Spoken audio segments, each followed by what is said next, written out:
নৈহাটিতে বোমা উদ্ধারকে ঘিরে এলাকায় চাঞ্চল্য।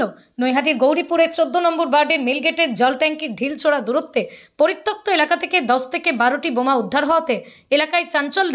স্থানীয় বাসিন্দাদের থেকে খবর পেয়ে নৈহাটি থানার পুলিশ এসে বোমাগুলিকে উদ্ধার করে নিয়ে যায়।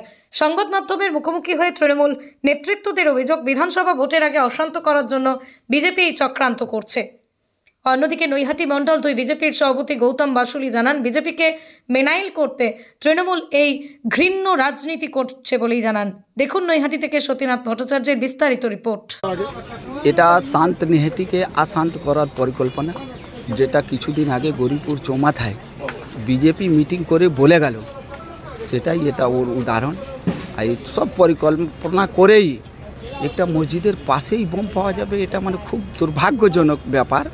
এটা আমার পুরোপুরি বোঝা যাচ্ছে কি এটা বিজেপির চক্রান্ত, আর বিজেপি এই কাজটা করেছে।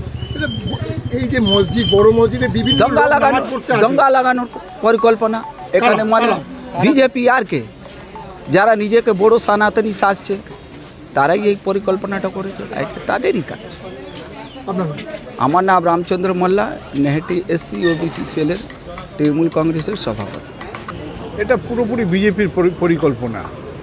এটা 2019-কে আর কি মানুষকে আবার মনে করিয়ে দেওয়ার জন্য প্ল্যান করে এই জিনিসগুলো করেছে। এগুলো বিজেপি ছাড়া, অর্জুন সিংয়ের বাহিনী ছাড়া এই কাজে আমাদের অন্য কারোর কোনো দলের 100%। এইসব বোম, গুলি, মেশিন কাদের কাজ এগুলো? এখানে সন্তোষ যাদব মার্ডার হলো, কারা করলো? সন্তোষ যাদব মার্ডার হওয়ার ঢিলছোড়া দূরেই এই জিনিস পাওয়া গেল, এটা কাদের?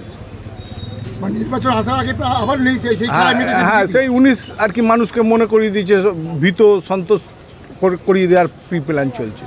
আপনার নাম? রঞ্জন কর্মকার, 7 নম্বর কাউন্সিলর। প্রথমেই সবাইকে ধন্যবাদ, আপনার মিডিয়ার সকল দর্শককে।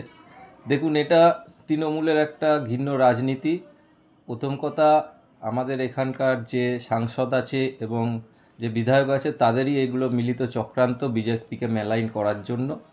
অ্যাকচুয়ালি 10 তারিখে আমাদের প্রাক্তন রাজ্য সভাপতি সুকান্ত দা এখানে একটা বিশাল বড় র্যালি করে এবং সেখানে আমাদের যে সাংগঠনিক ক্ষমতা সেটা দেখে ওনারা আতঙ্কিত, যে নৈহাটিতে আবার বুঝি বিজেপি সাংগঠনিকভাবে আমাদের থেকে এগিয়ে যাচ্ছে। তারই পরিকল্পনা স্বরূপ এইসব মজুত করা। আপনারা জানেন, ভারতীয় জনতা পার্টির কার্যকর্তারা বোমগুলির রাজনীতি করে না। আমরা মোদিজির ভক্ত, মোদিজির সৈনিক।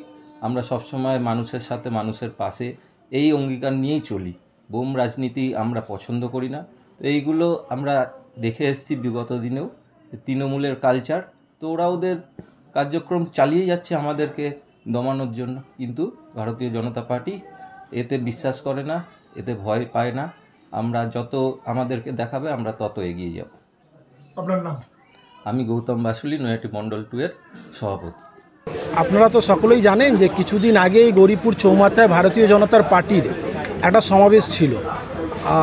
গরম বক্তব্য রেখে গেছেন দেশের প্রতিমন্ত্রী সুকান্ত মজুমদার, তার সাথে এখানকার যিনি বাহুবল ছিলেন এক সময় এবং প্রাক্তন সাংসদ মাননীয় অর্জুন সিং মহাশয়।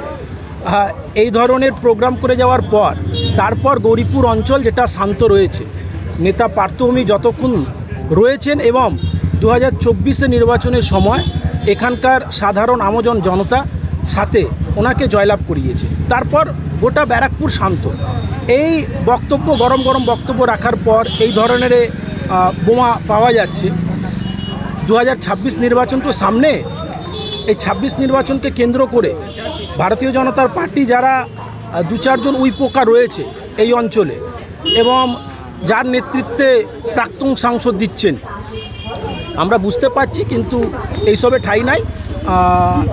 পুলিশ এসছিলেন, বিধায়কের সাথে কথা হয়েছে, উপস্থিত রয়েছেন ST/SC সেলের সভাপতি রামচন্দ্র মোল্লা সহ 7 নম্বর ওয়ার্ডের কাউন্সিলর রঞ্জন কর্মকার, যাকে আমরা সকলেই রণদা বলি, এবং উমেশ সিং থেকে শুরু করে গৌতম মহতো থেকে শুরু করে সবাই রয়েছেন। আমরা সকলেই মিলে প্রশাসনকে বলেছি এবং পুলিশ প্রশাসন এসে উদ্ধার করেছেন।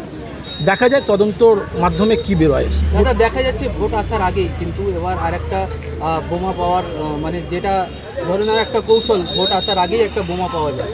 এখন ঠিক গৌরীপুর মসজিদের সামনে যদি কিছু হতো তাহলে কি লোকের কত? এইটা তো আপনারা সকলেই জানেন যে ভারতীয় জনতা পার্টি ধর্ম নিয়ে রাজনীতি করে। এই মসজিদের পাশে বোমা পাওয়া গেল, তার উদ্দেশ্যটা কি? তার উদ্দেশ্যটা হচ্ছে যে একটা শৃঙ্খলা এমন তৈরি করে দেওয়া যাতে হিন্দুর মুসলমান হয়ে যায়। অর্জুন সিংয়ের পরিকল্পনা এটা ছিল এবং আমরা আশা করি তদন্তর মাধ্যমে কিন্তু আরও সমস্ত কিছু বেরিয়ে আসবে আর কি। দেখা যাক তদন্তই কী বেরিয়ে আসে। আপনার নাম? আমার নাম ডক্টর বিকাশ সাউ।